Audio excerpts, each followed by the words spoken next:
Hello, good evening, everybody. The hot topic nowadays, COVID-19. We will be just go through the impact on our orthopedic services, and this is special reference to the measures we have taken in our hospital. And I have gone through the most of the literature which is available to me. And after coming to the conclusion, I will just share with you, and I will like your opinion also on this matter. Coronavirus, as you know, is an RNA-bound genome, and it has multiple these critical binding spikes on the top of the. You can see them. Basically, it is an RNA genome, and it's a very complex virus. And these spikes, they help it in binding it to the host receptors and facilitate very easily entry into the host cells. Now, from the emergence of COVID-19, the outbreak presented a significant challenge to the health services, the scale of which is unprecedented since its creation.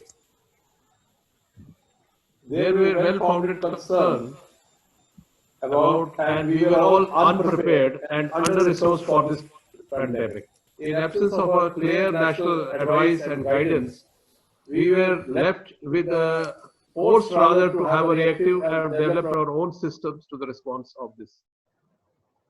How you go about it is we go about in the three phases. First is the preparation phase, then we come to the pandemic phase, and of course we have just reached to the pandemic phase. Post-pandemic phase is still to come. But this is how we prepare ourselves and go about it.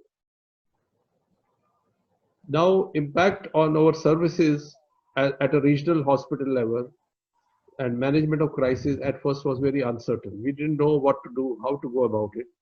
Of course, we were having regular meetings with the hospital director and with the team here of the infection control.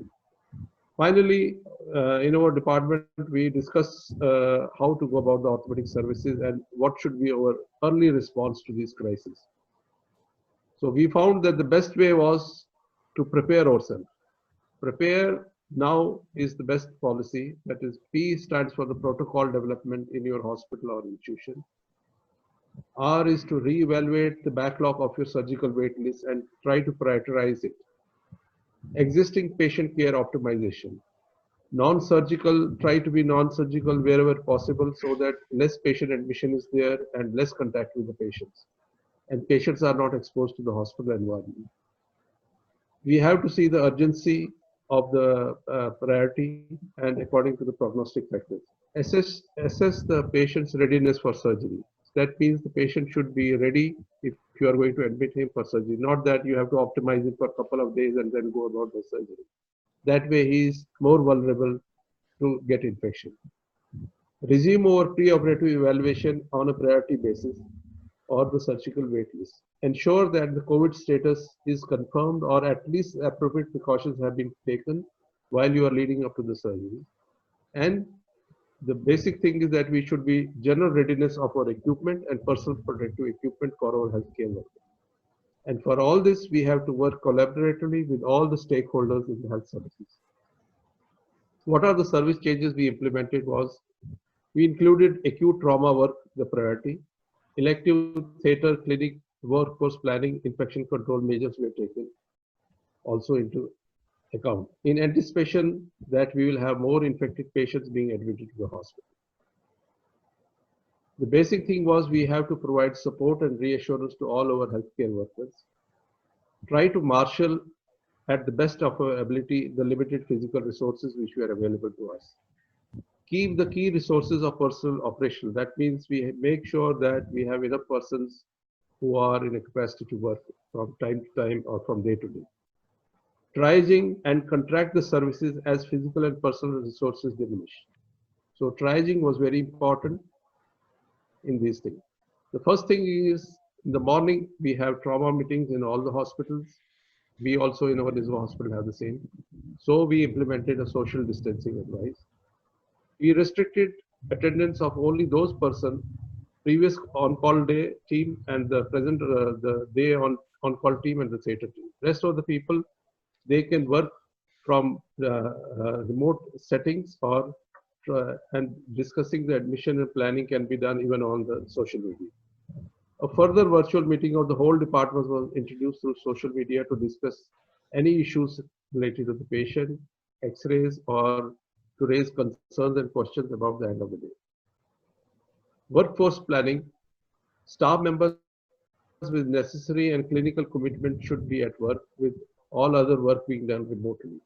Always achieve social distancing, reduce exposure to higher viral load, and this promotes resilience in the workforce and in the event of a staff sickness.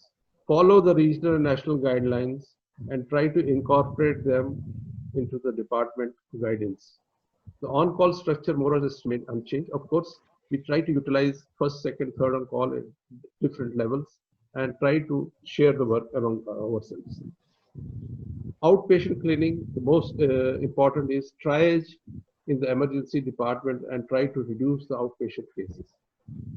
At the first patient coming, consultant delivered, or the senior most doctor should make a decision at the first attendance of the patient, so that a decision is made whether to be operated, to be treated conservatively, or to be admitted accordingly. In the OPD, we have a safely spaced waiting areas. Follow up only booked appointments. Existing non-important appointments should be cancelled, postponed, or conducted remotely. Follow up imaging to be spaced. We prefer to use removable casts or splints rather than go for a scotch cast and other things because of the priority. It's easy. Multiple imaging modalities to be avoided. CT scanning should be reduced, rather should be reserved or minimized as much as possible. Inpatient management is important to stop the spread of virus. We already have less beds available because some of the beds have been leased on to the isolation wards. So patients should only be admitted to the hospital if there is no other alternative. Major trauma and other networks should develop communication channels and distribution of workload. Most importantly, surgery involving high-speed devices considered to be aerosol generating procedures should be always be kept in mind and should be avoided. Appropriate personal protective equipment should be used by all staff in line with the recent public health guidance. Surgery priority policy was divide the surgery into emergency surgery, and urgent surgery can be further categorized depending on the time. Emergency surgery is those where it is warranted for life and limb-threatening injuries. Urgent surgery definition broadly includes those fractures that can lead to loss of function or permanent disability if left untreated for more than 30 days. Categorization as per timing includes those within 24 to 70 hours, that is emergency surgery or urgent, very urgent. Within 2 hours, expedited, semi-urgent, 6 to 12 weeks, semi-urgent, and beyond 12 weeks, non-urgent. What we classify as emergency surgery is open fractures, young adult with femoral neck fractures, pelvic ring fractures with bleeding or instability or hemodynamically unstable, fractures with vascular injury, fractures with neurological compromise, compartment syndrome, irreducible joint dislocation, necrotizing fasciitis, closed fractures with impending soft tissue compromise, and external fixation for multiple complex fractures.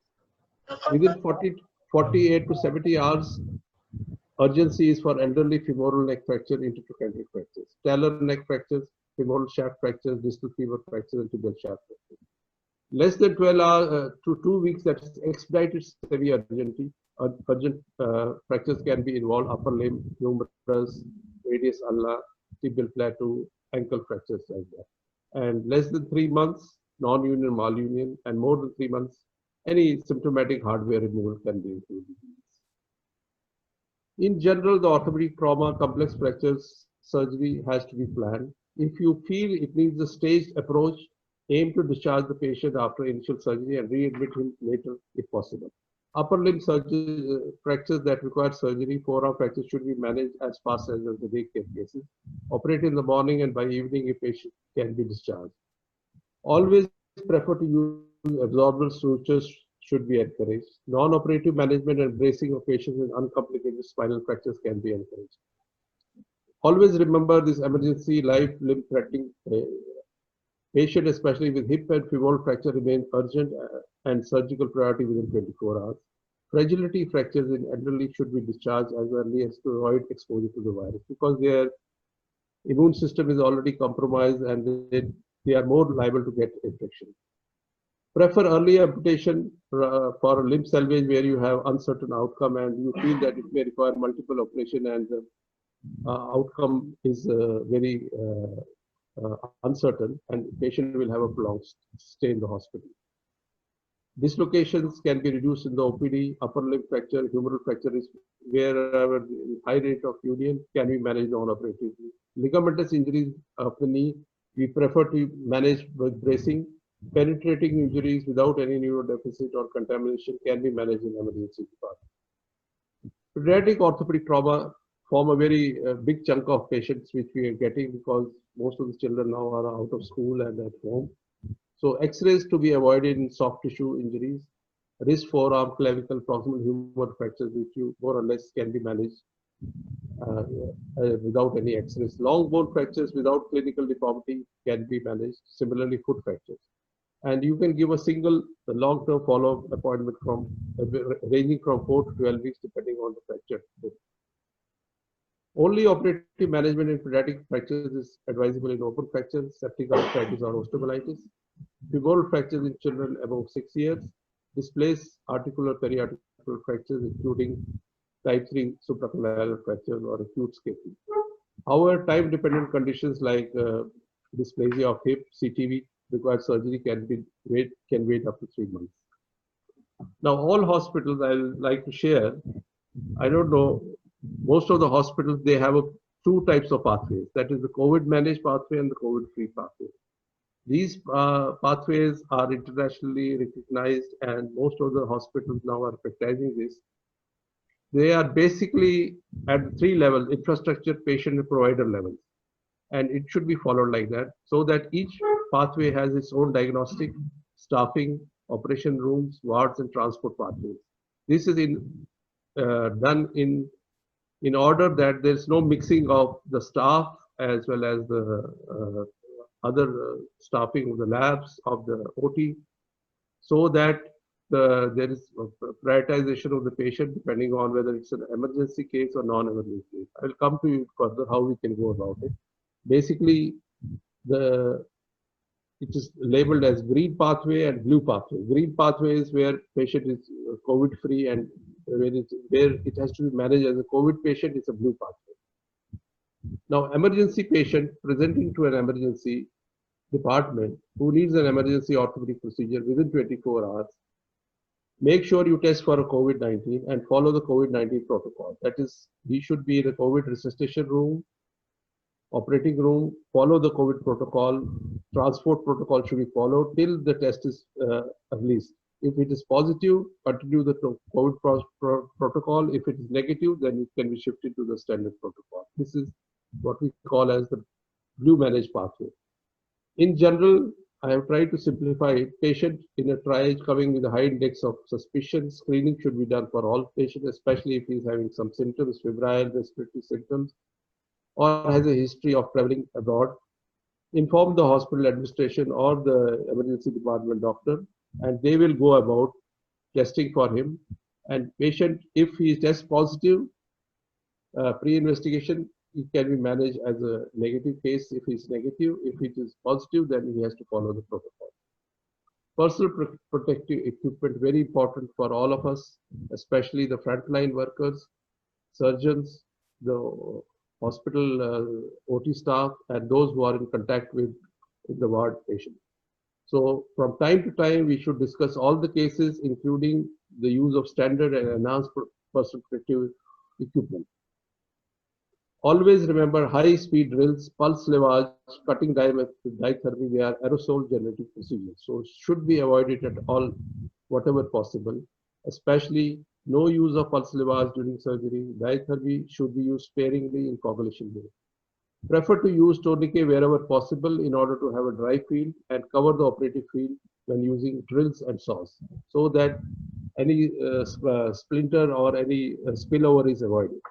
Use waterproof surgical mask and eye protection whenever you are operating in suspected cases or confirmed cases, or even without that, if the patient is not tested, better to take all the precautions. Preferably, we should use a specialized mask FFP3 for aerosol generating procedures. They are now advising, as per WHO and other things, the surgical hoods which people are using for total knee and other should be, there's a likelihood of increased viral load in these suits, so better to avoid them. Standard precautions should be taken at all times: washing your hands, masks, downing the, how to put down the protective equipment and how to remove the protective equipment should be. Minimize contact with blood and body substances by utilizing safe practices. Droplet precautions, most important for the spread of this disease: good hand washing, mask, and eye protection. Eye protection, people usually, we all try to avoid, but it is most important because 40% chances that you can get the infection through droplet infection in contact with your eyes. Similarly, visitors report to nurses before entering room. Make sure that they are covered and gloves, gowns, and washing hands is done. Now, a simple question is mask. Everybody is saying put mask. Can a regular mask protect you? No. They only can offer you minimal protection because your eyes are exposed, or you are liable to get infection. And these regular masks have a very little protection. So best thing is, if you want to have foolproof protection, you need to have the full gown. What about these N95, N99, P95 masks? Yes, these masks are designed to prevent 95% of small particulates from entering your nose. That means they are much better than the other masks, and they can help you to some extent, but still there is 0.1 or 0.5 to 1% chance that you can have the infection. Most important for all of us is to cope up with the stress during these times. Take breaks, avoid listening or reading too much about COVID, especially on the social media. Focus on the facts and figures rather than listening to the rumors. And keep yourself fit as much as possible. Sleep well, eat healthy, and be physically active. 6 bad habits that can drain your energy always are on the WhatsApp or social media. Too much overthinking, staying up late night, staying around with negative people, living in the past, and constantly eating unhealthy food. Remember Wuhan, from where it all started. Wash hands, use mask properly, have a temperature checked regularly. Avoid large gathering or crowds. Never touch your face with unclean hands.